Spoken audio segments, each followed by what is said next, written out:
Alright, it's all done, and as you can see, it holds quite a bit of weight. It looks good.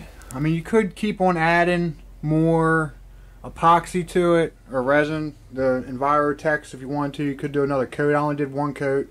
It's been like 12 hours, a little bit more than that, and I mean, it's pretty much set up. I mean, even with all that weight on it, she's perfectly level.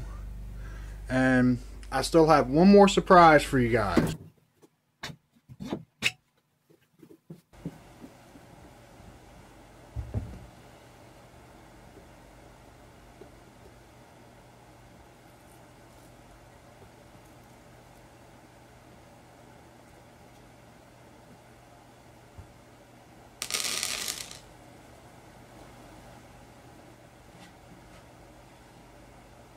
As you can see here, makes a nice place. It can make for a really nice place to stash stuff away.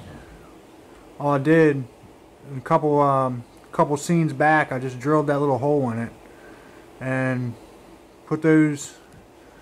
I mean, you could do that any way you want, you know, the hole or whatever. There's definitely a lot of options there. So what would you put in the secret compartment that's in the back of that shelf? Or how would you maybe make it different even? Let me know in the comments and maybe I'll do it on the next build. Thanks for watching. Don't forget to like, comment, share, and subscribe.